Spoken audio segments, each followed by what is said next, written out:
സമ്പത്തിൻ്റെ സുവിശേഷം എന്ന സാമ്പത്തിക പഠന വിചിന്തന പരമ്പരയിലേക്ക് സ്വാഗതം. നമ്മൾ ഈ വ്യത്യസ്ത പരമ്പരകളിലൂടെ പണം എങ്ങനെ സൃഷ്ടിക്കണമെന്നും പണം എങ്ങനെ മാനേജ് ചെയ്യണമെന്നും അതെങ്ങനെ വിനിയോഗിക്കണമെന്നും അതെങ്ങനെ സമ്പാദിക്കണമെന്നും നിക്ഷേപിക്കണമെന്നും അവസാനം അടുത്ത തലമുറയ്ക്കായിട്ട് ഇതെങ്ങനെ കൈമാറ്റം ചെയ്യണമെന്നുള്ള സാമ്പത്തിക മാനേജ്മെൻറ്റിൻ്റെ വ്യത്യസ്ത തലങ്ങളാണ് നമ്മൾ ഓരോ എപ്പിസോഡിലെയും ചിന്തിച്ചുകൊണ്ടിരിക്കുന്നത്. ഈ സാമ്പത്തിക മേഖലയിൽ മനുഷ്യനെ ഏറ്റവും കൂടുതൽ അലട്ടുന്ന പ്രശ്നം പണം തികയുന്നില്ലല്ലോ എന്നുള്ളത്. ഒരിക്കലും ഒരാൾ എന്നോട് ചോദിച്ചു, പണം കയ്യിൽ നിൽക്കുന്നില്ല ടീച്ചറെ, വരുമാനമുണ്ട്, പക്ഷേ രണ്ടറ്റം കൂട്ടിമുട്ടാൻ വേണ്ടി പാടുപെടുകയാണ്. രണ്ടറ്റം കൂട്ടിമുട്ടിക്കാൻ പാടുപെടുമ്പോൾ ഇവരറ്റങ്ങൾ മാറ്റിക്കൊണ്ടിരിക്കുകയാണ്. എങ്ങും ചെന്ന് എത്തിപ്പെടാൻ പറ്റുന്നില്ല. എന്താ ചെയ്യേണ്ടത്? ഷോപ്പഹോളിസം എന്നൊരു വാക്ക് തന്നെ അടുത്ത കാലത്ത് സാമ്പത്തിക ശാസ്ത്ര മേഖലയിൽ ഉണ്ടായിട്ടുണ്ട്. വസ്തുക്കൾ ഇങ്ങനെ വാങ്ങിച്ചു കൂട്ടുന്ന ഒരു പ്രവണത. ഉപഭോഗ സംസ്കാരം എന്നുള്ളത്, അല്ലെങ്കിൽ ആവശ്യത്തിലധികം വസ്തുക്കൾ മേടിച്ച് കൂട്ടുക എന്നുള്ളത് സാമൂഹ്യശാസ്ത്രത്തിലും മനഃശാസ്ത്രത്തിലും രണ്ട് തരത്തിലാണ് അതിന് ഉപയോഗിക്കപ്പെടുന്നത്. ഒരു ഒബ്സസീവ് കമ്പൾസീവ് ഡിസോർഡർ, OCD എന്നൊക്കെ പറയുന്ന മാനസിക വൈകല്യമായിട്ട് ഈ മേടിച്ചു കൂട്ടലിനെ മനഃശാസ്ത്രത്തിൽ വിശേഷിപ്പിക്കുന്നുണ്ട്. എന്നാൽ സാമ്പത്തിക ശാസ്ത്രത്തിൽ വസ്തുക്കൾ വിറ്റഴിക്കപ്പെടുന്നതിനെ പ്രചോദിപ്പിക്കുന്ന രീതിയിലാണ് പലപ്പോഴും ശാസ്ത്രം ഡെവലപ്പ് ചെയ്യുന്നത്. കാരണം നിങ്ങളിപ്പോൾ ഉപയോഗിക്കുന്ന വസ്തുക്കളൊന്നും ശരിയല്ലെന്നും പുതിയത് വേണം കണ്ടെത്തണമെന്നും പുതിയത് മേടിക്കണമെന്നൊക്കെ ഇങ്ങനെ പറഞ്ഞുകൊണ്ടിരിക്കുന്ന ബിസിനസ്സിൻ്റെ വിപണി തഴച്ചു വളരുകയാണ്. ഒന്നെടുത്താൽ ഒന്ന് ഫ്രീ, രണ്ടെണ്ണം എടുത്താൽ അതിലും കൂടുതൽ കിഴിവുകൾ തരുന്നു.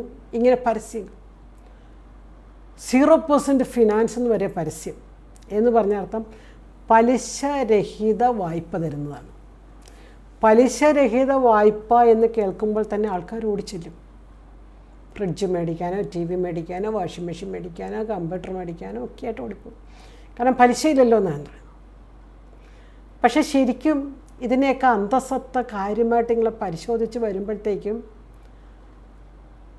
ഡയറക്റ്റായിട്ട് പണം കൊടുത്ത് മേടിക്കുന്നതും ഇൻസ്റ്റാൾമെൻറ്റായിട്ട് മേടിക്കുന്നതും തമ്മിൽ ഒത്തിരി വ്യത്യാസമുണ്ട്. ഞാൻ എഴുതിയൊരു ലേഖനം, വളരെയേറെ ശ്രദ്ധിക്കപ്പെട്ട ഒരു ലേഖനമുണ്ട്. അതിൻ്റെ ടൈറ്റിൽ ഇപ്രകാരമായിരുന്നു: ഇൻസ്റ്റാൾമെൻറ്റായി കിട്ടിയാൽ ആനയും മേടിക്കും. മലയാളിയുടെ ഈ ഒബ്സസീവ് ഡിസോർഡർ തന്നെയാണ് അതിനകത്ത് പറയുന്നത്. എന്തൊരു സാധനം ഇൻസ്റ്റാൾമെൻറ്റായിട്ട് കിട്ടിയാലും അത് മേടിക്കും. പലപ്പോഴും സ്ത്രീകൾ ഞാൻ കണ്ടിട്ടുണ്ട്. സ്ത്രീകൾ അവർക്ക് ആവശ്യമില്ലാത്ത സാധനങ്ങൾ പോലും ഇൻസ്റ്റാൾമെൻറ്റായിട്ട് കിട്ടുകയാണെങ്കിൽ വീണ്ടും വീണ്ടും മേടിക്കും. അതുകൊണ്ട് തന്നെ പല വീട്ടിലും, അത്ര സാമ്പത്തികമായി ഉയർന്ന വീടുകളല്ല, അല്ലാത്ത വീടുകളിൽ പോലും ചെന്ന് കഴിഞ്ഞാൽ 3-4 പ്രഷർ കുക്കറും 2-3 മിക്സിയും, കേടായതും കേടുവന്നതും കേടുവരാൻ സാധ്യതയുള്ളതുമായതുമൊക്കെ ഉപഭോഗ വസ്തുക്കൾ കൊണ്ട് നിറയ്ക്കുന്ന ഒരവസ്ഥ. ഇത് നമ്മുടെ പണത്തിൻ്റെ വിനിയോഗത്തെ വളരെ ദോഷകരമായി ബാധിക്കും. മറ്റുള്ളവർക്കൊക്കെ ഉള്ളതുകൊണ്ട് എനിക്കും വേണം, മറ്റുള്ള ആർക്കും ഇല്ലാത്തതുകൊണ്ട് എനിക്ക് വേണം തുടങ്ങിയ നിഷേധാത്മകമായ ചിന്തകളാൽ അസ്വസ്ഥരാകുന്ന അനേകം പേരെ നമ്മൾ കാണുന്നുണ്ട്. ഈ മേഖലയിൽ ഈ അടുത്ത കാലത്ത് ഏറ്റവും കൂടുതൽ ദോഷകരമായി കണ്ടൊരു മേഖല ഓൺലൈൻ വ്യാപാര മേഖലയാണ്. ഓൺലൈൻ ബിസിനസ് മേഖലയിൽ നമുക്കറിയാം, നമ്മളൊരു സാധനം ക്ലിക്ക് ചെയ്ത് കഴിഞ്ഞാൽ അതിൻ്റെ വിലയോ ഗുണമേന്മയോ പരിശോധിക്കാൻ വേണ്ടിയായിരിക്കും ക്ലിക്ക് ചെയ്തത്. പക്ഷെ അതിനോട് സമാനമായ അനേകം പ്രോഡക്ട്സുകൾ ഇങ്ങനെ വന്നുകൊണ്ടേയിരിക്കുന്നത് കാണാൻ സാധിക്കും. അതുകൊണ്ട് തന്നെ ഓൺലൈൻ വ്യാപാരത്തിന് പലപ്പോഴും പലരും അടിമകളാകുന്നു. പ്രത്യേകിച്ച് യുവജനങ്ങളുടെ ഒരു ട്രെൻഡ്. ഞാനൊരു യൂത്ത് ക്ലാസ്സിന്, ഒരു മണി മാനേജ്മെൻറ്റ് ക്ലാസ് എടുത്തുകൊണ്ടിരുന്നപ്പോൾ അവർ ചോദിച്ച പ്രസക്തമായൊരു ചോദ്യം ഇതായിരുന്നു: ജോലി ചെയ്യുന്നുണ്ട്, കാശുണ്ടാക്കുന്നുണ്ട്, പക്ഷേ തികയുന്നില്ല. ഹഗായി പ്രവാചകൻ്റെ പുസ്തകമാണ് പെട്ടെന്ന് എനിക്ക് ഓർമ്മ വന്നത്.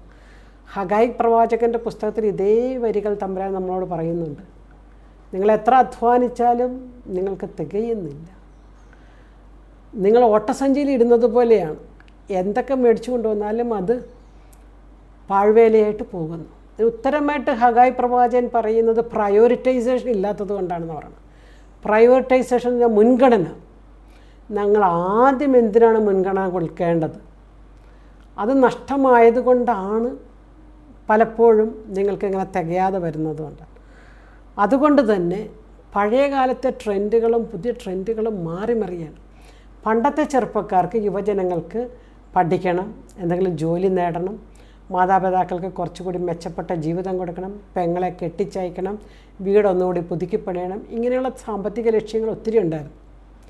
ഇന്നത്തെ യുവജനങ്ങൾക്ക് ഇതുപോലത്തെ സാമ്പത്തിക ലക്ഷ്യമുള്ളവരുടെ എണ്ണം വളരെ കുറവായതുകൊണ്ട് അവർ ഈ കമ്പൽസീവ് ബൈയിങ്ങിൻ്റെ അടിമകളാകുകയാണ്. മേടിച്ച് കൂട്ടുന്നതുകൊണ്ട് ധാരാളം വസ്തുക്കൾ മേടിച്ച് കൂട്ടുന്നു.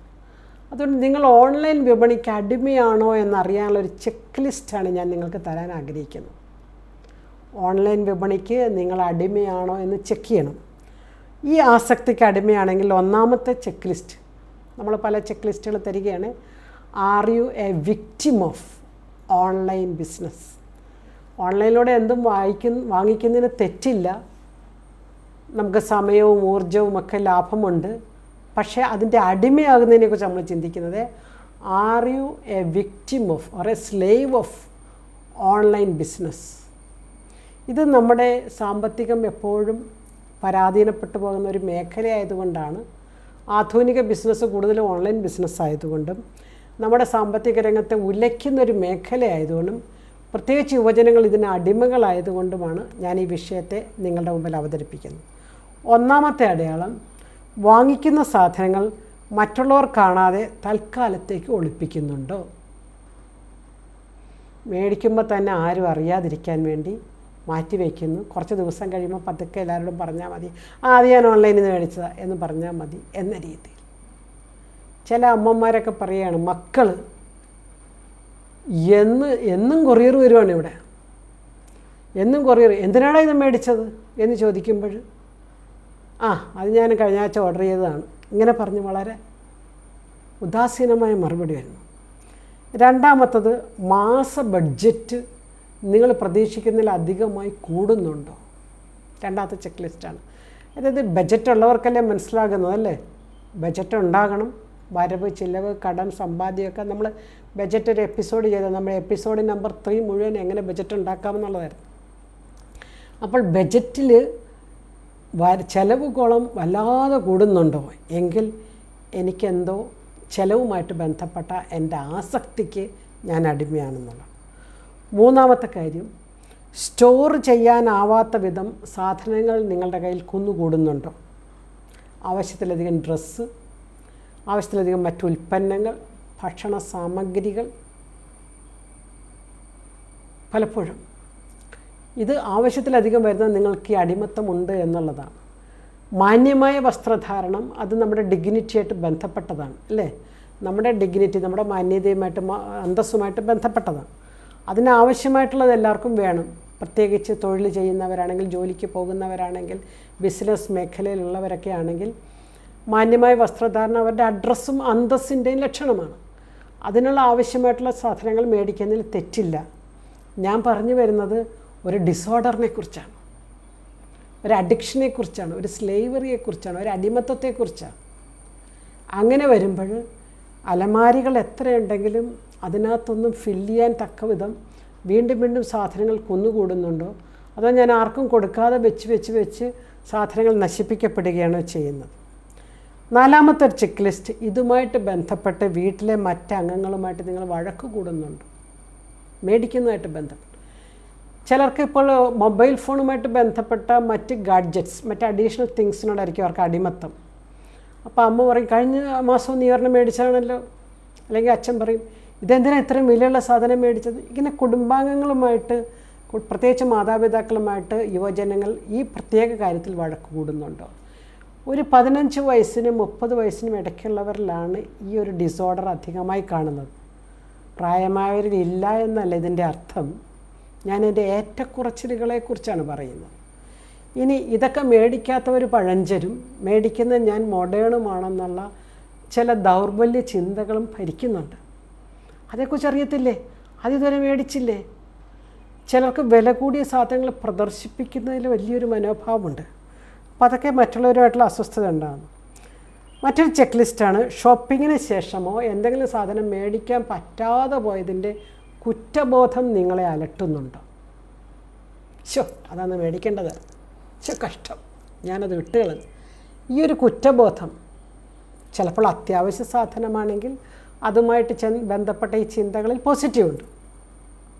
ഒരു സ്ഥലം മേടിക്കുന്ന കാര്യം, അന്ന് മേടിച്ചിരുന്നെങ്കിൽ ഇച്ചിരി വില കുറച്ച് കിട്ടിയാൽ ഇന്നും വില വല്ലാതെ കൂടിപ്പോയി, അന്ന് ചിന്തിക്കേണ്ടതായി, അന്ന് ചെയ്യേണ്ടത്. അതല്ല കുറ്റബോധം. ഞാൻ പറയുന്നത് ഈ ഓൺലൈൻ ഷോപ്പിങ്ങുമായിട്ട് ബന്ധപ്പെട്ട് അയ്യോ ആ ഓഫറിൽ ഞാൻ മേടിച്ചില്ലല്ലോ, ഇപ്പോൾ ഓഫർ അവർ അവസാനിപ്പിച്ചു. ഓരോ ഓഫറും കൺസ്യൂമേഴ്സിന് വേണ്ടിയുള്ളതല്ല, നിങ്ങൾ ഓർക്കണം. അത് പ്രൊഡ്യൂസേഴ്സിന് വേണ്ടിയുള്ളതാണ്, അത് ബിസിനസ്സുകാർക്ക് വേണ്ടിയുള്ളത്. അതുകൊണ്ട് ആ കുറ്റബോധം നമ്മളെ ഓഫറുകൾ ഉള്ളത് കൊണ്ട് മാത്രം മേടിക്കാനുള്ള പ്രവണതയുണ്ടോ? അടുത്ത ചെക്ക് ലിസ്റ്റാണ് ഓഫർ എന്ന് കണ്ടു കഴിഞ്ഞാൽ ഒരു ഷർട്ട് എടുത്താൽ ഒരു ഷർട്ട് ഫ്രീ എന്ന് പറഞ്ഞ് നമ്മൾ ചെല്ലുന്നു. ശരിക്കും പറഞ്ഞാൽ 2 ഷർട്ടിൻ്റെ വില ആ ഒരു ഷർട്ടിലുണ്ട്. ശരിക്കും നിങ്ങളൊന്ന് ആലോചിച്ച് കഴിഞ്ഞു. ഇനി ചില സമയത്ത് ഒരു ക്ലിയറൻസ് സെയിൽ എന്നൊക്കെ പറഞ്ഞുകൊണ്ട് ചില സീസണലായിട്ട് ചില കടക്കാർ ചെയ്യാറുണ്ട്, ചില കമ്പനികൾ ചെയ്യാറുണ്ട്. അതവരുടെ ഓൾഡ് സ്റ്റോക്ക് തീർക്കാൻ വേണ്ടിയാണ്. ആ ഓൾഡ് സ്റ്റോക്ക് തീർത്തിട്ട് വേണം അവർക്ക് പുതിയ സ്റ്റോക്ക് വരാൻ. അതുകൊണ്ട് തന്നെ ഓഫർ സാധനങ്ങൾക്ക് കാലാവധി കുറഞ്ഞു പോകുന്നു. നമ്മൾ ഉപയോഗിച്ച് കുറച്ച് കഴിയുമ്പോൾ യൂസ് ആൻഡ് ത്രോ എന്ന് പറഞ്ഞൊരു കൾച്ചർ ഉള്ളത് കൊണ്ട് കാലാവധി പോലും മനുഷ്യർക്ക് ഇപ്പോൾ അല്ലെങ്കിൽ യുവജനങ്ങൾക്ക് ഇപ്പോൾ പ്രശ്നമല്ല. ഇപ്പോൾ അച്ഛൻ പറയണം, മോനെ ഇത് മേടിച്ച് കഴിഞ്ഞാൽ കൂടി വന്ന 1 കൊല്ലത്തേക്കല്ലേ നിനക്ക് ഉപയോഗിക്കാൻ പറ്റുള്ളൂ, എന്നാൽ പിന്നെ നീ എന്തിനാണ് 1 കൊല്ലം ധാരാളം അത് മതി എന്ന് ചിന്തിക്കുന്ന ഒരു പ്രവണത വരുന്നത് കൊണ്ട് തന്നെ ഓഫറുകളുടെ പിന്നോട്ട് പോകും. മറ്റുള്ളവർക്കൊക്കെ ഉള്ളത് കൊണ്ട് മാത്രം എനിക്കും വേണം, അല്ലെ എനിക്ക് അത്യാവശ്യമുള്ള സാധനമൊന്നുമല്ല, പക്ഷെ അവർക്ക് ഇവർക്കൊക്കെ ഉള്ളത് കൊണ്ട് എനിക്കും വേണം എന്നുള്ള ചിന്ത നിങ്ങളെ ഭരിക്കുന്നുണ്ടോ? അത് വളരെ ഡേഞ്ചറസ് ആയിട്ടുള്ള ചിന്തയാണ്. പലരും കടക്കണിയിൽ വീഴുന്നത് ഇങ്ങനെയാണ്. വീട് പണിത് കടം കയറിയവരും സാധനങ്ങൾ മേടിച്ച് കടം കയറിയവരും, ഈവൻ ഇന്ന് വിദേശത്തോട്ട് പോകാനുള്ള പോക്ക് പോലും അപ്പുറത്തെ വീട്ടിലെ കൊച്ച് UK പോയി, ഇപ്പുറത്തെ വീട്ടിലെ കൊച്ചും UK പോയി, പിന്നെ ഈ വീട്ടിലെ കൊച്ച് UK പോയില്ലേ, മോശമല്ലേ? Peer group pressure. മറ്റുള്ളവരോട് പറയാൻ എൻ്റെ മകൻ UK എൻ്റെ മകൻ USA എൻ്റെ മകൻ ഓസ്ട്രേലിയയിലാണെന്ന് പറയാനുള്ളൊരു ട്രെൻഡ്. മക്കൾ അവിടെ പോയി എത്രത്തോളം സന്തോഷം അനുഭവിക്കുന്നോ, അസ്വസ്ഥരാണോ, അവിടെ ജോലിയിൽ അവർക്ക് സന്തോഷമുണ്ടോ, നല്ല ജോലി ചെയ്യുന്നുണ്ടോ, പോയി രക്ഷപ്പെട്ടവരുണ്ട്, പോയി അസ്വസ്ഥരായവരുമുണ്ട്. അതുകൊണ്ട് മറ്റുള്ളവരൊക്കെ ചെയ്യുന്നത് കൊണ്ട് അല്ലെങ്കിൽ അവർക്കൊക്കെ ഉള്ളത് കൊണ്ട് എനിക്കും വേണമെന്നുള്ള ചിന്ത നിങ്ങളെ ഭരിക്കുന്നുണ്ട്. മറ്റൊരു കാര്യം, ആവശ്യമില്ലാത്ത ആപ്പുകളും വെബ്സൈറ്റുകളും ഡൗൺലോഡ് ചെയ്ത് നിങ്ങളുടെ മൊബൈലിൽ ഇട്ടിട്ടുണ്ടോ? കാരണം നമുക്ക് അത്യാവശ്യമില്ലാത്ത ചില ആപ്പുകൾ അല്ലെങ്കിൽ ചില കൊമേഴ്സ്യൽ വെബ്സൈറ്റുകൾ, ബിസിനസ് വെബ്സൈറ്റുകൾ നമ്മൾ ഡൗൺലോഡ് ചെയ്താൽ അവരുടെ നോട്ടിഫിക്കേഷൻസ് സ്ഥിരം നമുക്ക് വന്നുകൊണ്ടേയിരിക്കും. അവിടെ നോട്ടിഫിക്കേഷൻ സ്ഥിരം വരുമ്പോൾ എന്ത് പറ്റും? നമുക്ക് ആവശ്യമില്ലാത്ത സാധനങ്ങളും കൂടി മേടിക്കാനുള്ള ട്രെൻഡ് അല്ലെ ടെൻഡൻസി നമുക്ക് വരും. കാരണം അവിടെ നോട്ടിഫിക്കേഷനിൽ ധാരാളം ഓഫറുകളുണ്ടാകും. ബിസിനസ് തന്ത്രങ്ങളെക്കുറിച്ച് നമ്മൾ മനസ്സിലാക്കിയിരിക്കുക എന്നുള്ളത് വളരെ പ്രധാനപ്പെട്ടതാണ്. കയ്യിൽ പണം നിൽക്കാതെ വരുന്നുണ്ടെങ്കിൽ നമ്മൾ ഈ ബിസിനസ് തന്ത്രങ്ങളിൽ വീണു പോകുന്നു എന്നുള്ളതാണ്.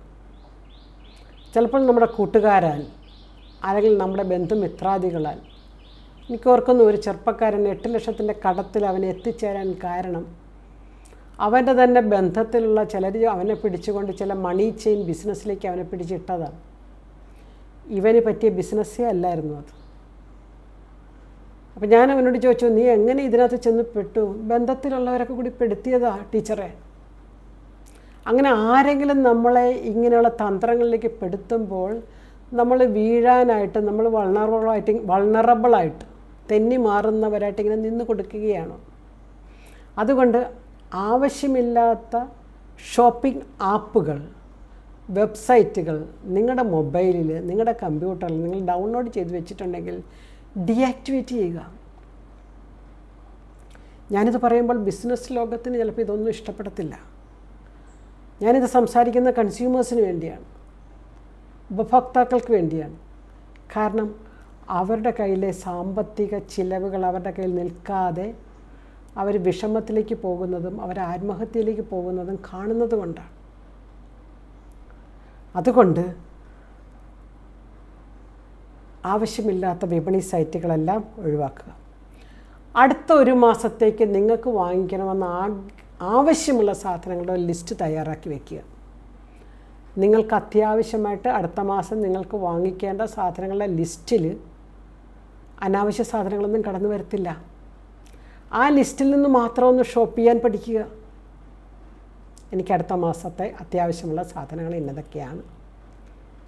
അതുമാത്രം മേടിക്കാൻ ശ്രമിക്കുമ്പോൾ ചിലവ് കൂടത്തില്ല. ആവശ്യമുള്ളപ്പോൾ മാത്രമേ അപ്പം നമ്മൾ വാങ്ങിക്കുകയുള്ളൂ. അപ്പം അങ്ങനെ ഒരു ലിസ്റ്റ് ഉണ്ടാക്കി വെച്ച് കഴിഞ്ഞാൽ നമുക്കിങ്ങനെ പറയാൻ പറ്റും, അത് നല്ലതായിരിക്കാം, അത് ലാഭകരമായിരിക്കാം, പക്ഷേ എനിക്കിപ്പോൾ ആവശ്യമില്ല. എല്ലാം നല്ലതായിരിക്കാം, പക്ഷേ എല്ലാവർക്കും എല്ലാം നല്ലതാകണമെന്നില്ല. അപ്പോൾ എനിക്ക് ആവശ്യമുള്ള സാധനങ്ങളുടെ ലിസ്റ്റ് ഞാൻ എഴുതി സൂക്ഷിക്കുക എന്നുള്ള പ്രധാനപ്പെട്ടതാണ്. അതുകൊണ്ട് തന്നെ ഒരു പരസ്യം വരുമ്പോൾ എൻ്റെ ലിസ്റ്റിലുള്ള സാധനമല്ലത്, അതുകൊണ്ട് എനിക്കത് മേടിക്കാതിരിക്കാൻ പറ്റും. ഓഫറുകൾ വന്നാൽ അതിൻ്റെ നിജസ്ഥിതി മനസ്സിലാക്കണം. നിജസ്ഥിതി എന്ന് പറഞ്ഞാൽ എന്താണ്? ഇപ്പോൾ ഇലക്ട്രോണിക് സാധനമാണ് ഞാൻ മേടിക്കണതെങ്കിൽ ഓഫറിൽ അത് കിട്ടുമെങ്കിൽ അതിൻ്റെ പ്രവർത്തനക്ഷമത സുതാര്യമാണോ എന്ന് പരിശോധിക്കുക. അതിൻ്റെ പ്രവർത്തനക്ഷമത, ദാറ്റ് മീൻസ് അതിൻ്റെ വർക്ക് നേച്ചർ. കുറച്ച് നാൾ കഴിയുമ്പോൾ കേടാകുന്നതാണെങ്കിൽ ഞാൻ മേടിച്ചിട്ട് എന്താ പ്രയോജനം? എൻ്റെ അത്രയും പണം പോയി. നല്ല സാധനത്തിന് വേണ്ടി പണം മുടക്കാം, മോശ സാധനത്തിന് വേണ്ടി വില കുറഞ്ഞ് കിട്ടുമെന്ന് പറഞ്ഞ് പണം മുടക്കണ്ട. ഏറ്റവും പ്രധാനപ്പെട്ടൊരു കാര്യം ക്രെഡിറ്റ് കാർഡാണ്. കഴിഞ്ഞ ദിവസം ഒരു ദമ്പതികൾ എന്നെ കാണാൻ വന്നു. ഫിനാൻഷ്യൽ കൗൺസിലിങ്ങിന് വന്നതാണ്. 2 പേർക്കും ഇപ്പോൾ ജോലിയില്ല, ഒരു കുട്ടിയുണ്ട്, ജീവിക്കാൻ മാർഗമില്ല. 2 പേർക്കും ജോലി ഉണ്ടായിരുന്നു, കൊറോണ കാലമൊക്കെ വന്നപ്പോൾ ജോലി നഷ്ടപ്പെട്ടവരാണ്. അപ്പോൾ ഞാൻ ചോദിച്ചു, ഇപ്പം എങ്ങനെ ജീവിക്കുന്നത്? ക്രെഡിറ്റ് കാർഡ് ഉപയോഗിച്ച് ജീവിക്കുന്നു. ഞാൻ പറഞ്ഞു, ക്രെഡിറ്റ് കാർഡ് ഉപയോഗിച്ച് നിങ്ങൾക്ക് എത്ര നാൾ ജീവിക്കാൻ പറ്റും? ക്രെഡിറ്റ് കാർഡ് നിങ്ങളെ കൊണ്ട് പോകത്തില്ലേ? എത്ര കാലം ക്രെഡിറ്റ് കാർഡ് കൊണ്ട് ജീവിക്കാൻ പറ്റും? അറിയാൻ പാടില്ല. നമ്മുടെ ഈ ഒരു വീഡിയോ, സമ്പത്തിൻ്റെ സുവിശേഷം എന്നുള്ള വീഡിയോ കണ്ടിട്ട് എന്നെ കാണാൻ വന്നവരാണ്. അത് കേട്ടിട്ട് എന്നെ വിളിച്ചു, ഞങ്ങൾക്കൊന്ന് കാണണമെന്നുണ്ട്. വരാൻ പറഞ്ഞു, വന്നപ്പോൾ അവർ പങ്കുവച്ചത് ഇതാണ്, ക്രെഡിറ്റ് കാർഡ് കൊണ്ട് ജീവിക്കുന്നു. തൽക്കാലം അവർക്ക് ചെറിയൊരു ജോലി ഒപ്പിച്ചു കൊടുക്കാൻ സാധിച്ചു, ചെറിയൊരു ജോലി. ഇനി അവരുടെ പരിശ്രമം പോലെയാണ് അവർ വളരുന്നത്, ഉയരുന്നത്. ഒരു സ്റ്റാർട്ടിങ്ങേ കൊടുക്കാൻ പറ്റും. ഈ എപ്പിസോഡുകളുടെ ഒരു വ്യാപ്തിയും ഞാനതുകൊണ്ട് മനസ്സിലാക്കിയാണ്. ആർക്കൊക്കെയോ പ്രയോജനങ്ങളുണ്ടല്ലോ എന്നുള്ളത് വീണ്ടും എപ്പിസോഡ് ചെയ്യാൻ എനിക്ക് സഹായകരമാണ്. അപ്പോൾ ക്രെഡിറ്റ് കാർഡിൻ്റെ ഉപയോഗം ഞാൻ പറഞ്ഞു. ഈ ക്രെഡിറ്റ് കാർഡിൻ്റെ കാര്യം എന്ന് പറഞ്ഞാൽ അത്യാവശ്യം ഒരു സാധനം മേടിക്കുമ്പോൾ നമ്മുടെ കയ്യിൽ ആവശ്യത്തിന് പൈസ ഇല്ലെങ്കിൽ ഒരു 3 മാസത്തെ ഗ്യാപ്പിൽ നമ്മളെ സഹായിക്കുന്ന ഒന്നാണ് ക്രെഡിറ്റ് കാർഡ്. അതിന് അമിത പലിശയുണ്ടെന്നുള്ളത് വേറൊരു കാര്യം. ഒരത്യാവശ്യ സാധനത്തിന് നമ്മുടെ കയ്യിൽ പൈസ ഇല്ലെങ്കിൽ നമുക്ക് ഉപയോഗിക്കാവുന്ന ഒന്നാണ്. അല്ലാതെ നമ്മുടെ ആഡംബര ജീവിതത്തിനോ നമ്മുടെ ജീവിതത്തിലെ സാധാരണ ആവശ്യങ്ങൾക്ക് വേണ്ടി ഉപയോഗിക്കേണ്ട ഒന്നല്ല ക്രെഡിറ്റ് കാർഡ്. എല്ലാ ബാങ്കുകളിലും നമുക്ക് ക്രെഡിറ്റ് കാർഡ് തരുന്നത് നമ്മുടെ ജീവിതത്തെ അത്യാവശ്യ സന്ദർഭങ്ങളിൽ ഉപയോഗിക്കാനുള്ളൊരു മാർഗമായിട്ടാണ്. അല്ലാണ്ട് അത് ഉപയോഗിച്ച് നമ്മുടെ ജീവിതത്തെ വല്ലാതെ വലിഞ്ഞു മുറുക്കിയാൽ ഞാൻ ഈ വ്യക്തിയോട് ക്രെഡിറ്റ് കാർഡ് നിങ്ങളെയും കൊണ്ട് പോകുന്നു. അതുകൊണ്ട് നമ്മൾ മനസ്സിലാക്കേണ്ടത് ഇതെല്ലാം ശരിയാകണം. ഞാനിപ്പോൾ പല പോയിൻറ്റുകൾ പറഞ്ഞു. ഓൺലൈൻ വിപണിക്ക് അടിമയാകാതിരിക്കാൻ വേണ്ടിയുള്ള പല പോയിൻറ്റുകൾ ഞാനിപ്പോൾ പറഞ്ഞു. ഇതെല്ലാം ഭംഗിയായിട്ട് നടപ്പിലാകണമെങ്കിൽ സാമ്പത്തികം എന്നുള്ളത് ഒരു ജീവിത ലക്ഷ്യമാകണം. അതായത് എൻ്റെ സാമ്പത്തികത്തിൻ്റെ മാനേജ്മെൻറ്റ്, എൻ്റെ സമ്പാദ്യം, എൻ്റെ നിക്ഷേപം, എൻ്റെ വരവ്, എൻ്റെ ചിലവ്, ഇതൊരു സാമ്പത്തിക ലക്ഷ്യമാണ്, ഒരു ഫിനാൻഷ്യൽ ഗോൾ എന്ന് പറയും. അപ്പോൾ എന്നെ കേൾക്കുന്ന പ്രിയപ്പെട്ടവരെ, നിങ്ങളുടെ നോട്ട്ബുക്ക് എടുത്തിട്ട് what are your financial goals for this month, what are your financial goals for this year, what are your financial goals for 5 years. അതായത് ഒരു short term, medium term, long term financial ഗോൾസാണ് ഞാൻ എഴുതാൻ പഠിപ്പിച്ചുകൊണ്ടിരിക്കുന്നത്. A short term ഈ മാസത്തേക്ക്, A medium term 1 വർഷത്തേക്ക്, 5 years a long term financial goals. കുടുംബാംഗങ്ങളെല്ലാവരും ഇരുന്നു കൊണ്ട് നിങ്ങളുടെ കുടുംബത്തിൻ്റെ ഫിനാൻഷ്യൽ ഗോൾസ് നിങ്ങൾക്ക് എഴുതാൻ പറ്റിയാൽ സൂപ്പറായിരിക്കും. മക്കൾക്കും കൊടുക്കുകയാണ് ഒരു ഫിനാൻഷ്യൽ ഗോൾസ്, അച്ഛനും അമ്മയ്ക്കും കൊടുക്കുകയാണ് നമ്മുടെ ഫിനാൻഷ്യൽ ഗോൾസ് ഇതൊക്കെയാണ്. ഈ വർഷം നമ്മുടെ ഫിനാൻഷ്യൽ ഗോൾ കൊച്ചിൻ്റെ പഠനമാണ്, അതിൻ്റെ ഫീസാണ്. അടുത്ത വർഷം നമ്മുടെ ഫിനാൻഷ്യൽ ഗോൾ ഭവന നിർമ്മാണത്തിലേക്ക് കിടക്കുകയാണ്. പിന്നത്തെ വർഷം നമ്മുടെ ഫിനാൻഷ്യൽ ഗോൾ നമ്മുടെ ബിസിനസ്സുമായിട്ട് ബന്ധപ്പെട്ടാണ്. ഇങ്ങനെയൊക്കെ ഫിനാൻഷ്യൽ ഗോൾസൊക്കെ നിങ്ങൾക്ക് നിജപ്പെടുത്താൻ സാധിച്ചാൽ നിങ്ങളുടെ ജീവിതം വളരെ സുന്ദരമായിട്ട് മുന്നോട്ട് പോകുമെന്നുള്ളതാണ്. പലരുടെയും പ്രശ്നം എന്താണെന്നറിയാമോ? ഈ ഗോൾ സെറ്റിംഗ് അറിഞ്ഞുകൂടാ. ഈ ഗോൾ സെറ്റിംഗ് എന്ന് പറഞ്ഞാൽ ഷോർട്ട് ടേം ഗോൾസ് ഉണ്ട്, ലോങ് ടേം ഗോൾസ് ഉണ്ട്. ദീർഘകാല ലക്ഷ്യങ്ങളുണ്ട്, ഹ്രസ്വകാല ലക്ഷ്യങ്ങളുണ്ട്. അപ്പോൾ നമ്മൾ എന്ത് ചെയ്യണം? ലക്ഷ്യങ്ങൾ നിജപ്പെടുത്താൻ പഠിക്കുക. അവിടെ വ്യക്തിപരമായ ലക്ഷ്യങ്ങളുണ്ട്, കുടുംബപരമായ ലക്ഷ്യങ്ങളുണ്ട്, സമൂഹപരമായ ലക്ഷ്യങ്ങളും ഉണ്ട് കേട്ടോ. നമ്മുടെ നാടിൻ്റെ സുസ്ഥിതി അടുത്ത 2 വർഷത്തിനുള്ളിൽ ഇങ്ങനെ ആകണം. അത് ഒരു സോഷ്യൽ കമ്മിറ്റ്മെൻ്റ് ഉള്ളവർക്കാണത് അത് പ്രധാനപ്പെട്ടതായിട്ട് വരുന്നത്. ഇങ്ങനെ സാമ്പത്തിക ലക്ഷ്യങ്ങൾ എഴുതാൻ സാധിക്കുന്ന ഒരു വ്യക്തിക്കും കുടുംബത്തിനും അവരുടേതായ ഒരു അതിർത്തി രേഖ വരയ്ക്കാൻ സാധിക്കുന്നു. A financial boundary line. നമ്മൾ തന്നെ നമുക്ക് ചുറ്റും ഒരു അതിർത്തി രേഖ വരയ്ക്കേണ്ടത്. A financial boundary line. ഇത്ര വരെ ചിലവാക്കാം, ഇത്ര പാടില്ല. ചിലരൊക്കെ വളരെ മനോഹരമായിട്ട് ഇത് ചെയ്യുന്ന കാണാം. ചില കൗൺസിലിങ്ങിനൊക്കെ ഇരിക്കും, ചില ഫിനാൻഷ്യൽ കൗൺസിലിങ്ങിനൊക്കെ ഇരിക്കുമ്പോൾ ചിലരിങ്ങനെ അവരുടെ ഹ്രസ്വകാല ലക്ഷ്യങ്ങൾ, ദീർഘകാല ലക്ഷ്യങ്ങൾ അവർ സൃഷ്ടിച്ച് വെച്ചിരിക്കുന്ന ബൗണ്ടറി ലൈൻ. എനിക്കൊരു വർഷം ഇത്ര ഡ്രസ്സ് മതി, എനിക്കൊരു വർഷം ഇത്ര, ഇങ്ങനെയൊക്കെ പറഞ്ഞുകൊണ്ട് അവർ തന്നെ അവരുടെ ഒരു ബൗണ്ടറി ലൈൻ വരയ്ക്കുന്നത് കാണുമ്പോൾ ഞാൻ ചിലപ്പോൾ വളരെ അതിശയത്തോടെ കേട്ടിരിക്കാറുണ്ട്. Very good. ചില ബിസിനസ്സുകാർ വന്നേച്ചും എൻ്റെ ഉൽപ്പന്നം തൽക്കാലം ഇപ്പോൾ ഇവിടെ കേരളത്തിൽ മാത്രമേ ഉള്ളൂ, എനിക്കൊരു നോർത്ത് ഇന്ത്യയിലേക്കൊന്ന് ബ്രാഞ്ച് ഔട്ട് ചെയ്യണം, അല്ലെങ്കിൽ എനിക്ക് വിയറ്റ്നാമിലേക്ക്, ചൈനയിലേക്കൊക്കെ എൻ്റെ പ്രോഡക്റ്റിനെ എത്തിക്കണം എന്നൊക്കെ പറയുന്ന ചില മനോഹരമായ വ്യക്തികൾ, ചില മനോഹരമായ ഫിനാൻഷ്യൽ പ്ലാൻസ്. ഇവരിത് അവതരിപ്പിക്കുമ്പോൾ എനിക്ക് തന്നെ ഇവരുടെ ജീവിതത്തിൻ്റെ ക്രമവും ചിട്ടയും കാണുമ്പോൾ മനോഹരം. പ്ലാൻ ചെയ്യുന്ന പോലെയൊക്കെ നടക്കുമോ എന്ന് ചിലർ ചോദിക്കും. പ്ലാനിങ് ഇല്ലെങ്കിലോ? കാരണവന്മാർ പറഞ്ഞതുപോലെ ചില മനുഷ്യർ തങ്ങളുടെ അനുഭവങ്ങളിൽ നിന്ന് പഠിക്കും, ചില മനുഷ്യർ മറ്റുള്ളവരുടെ അനുഭവങ്ങളിൽ നിന്ന് പഠിക്കും. ചിലരാകട്ടെ എല്ലാം കണ്ടുപഠിക്കും, ചിലർക്കാണ് കൊണ്ടുപഠിക്കേണ്ടി വരും. ചില അനുഭവങ്ങളുടെ കരുത്ത് കൊണ്ടുപഠിച്ചു എന്ന് പറഞ്ഞാൽ അർത്ഥം മനസ്സിലായല്ലോ, വിട്ടുപോകും. അപ്പോൾ ഷോപ്പഹോളിസം എന്ന വാക്കിലേക്ക് നമ്മൾ തിരിച്ചു പോവുകയാണ്. എൻ്റെ കയ്യിൽ പണം നിൽക്കുന്നില്ലെങ്കിൽ, എൻ്റെ വരവും ചെലവും കൂട്ടിമുട്ടുന്നില്ലെങ്കിൽ, എൻ്റെ ഫൈനാൻഷ്യൽ രംഗം താളപ്പിഴകളുണ്ടെങ്കിൽ എൻ്റെ ജീവിതത്തിൻ്റെ സാമ്പത്തിക ഉത്തരവാദിത്വം ഞാൻ ഏറ്റെടുക്കുക എന്നുള്ളത്. അത് ഏറ്റെടുക്കണമെങ്കിൽ എനിക്ക് ഫിനാൻഷ്യൽ ഗോൾ സെറ്റ് ചെയ്യാൻ പഠിക്കണം. ഈ ഫിനാൻഷ്യൽ ഗോൾസ് സെറ്റ് ചെയ്യണമെങ്കിൽ ഓൺലൈൻ വ്യാപാര മേഖലയിലൊക്കെ എൻ്റെ അടിമത്വം എത്രത്തോളം ഞാൻ ഇതിന് അടിമയാണെന്ന് കണ്ടെത്തി അതിൽ നിന്ന് എന്നെ തന്നെ മാറ്റിവെക്കാൻ എനിക്ക് സാധിക്കണം.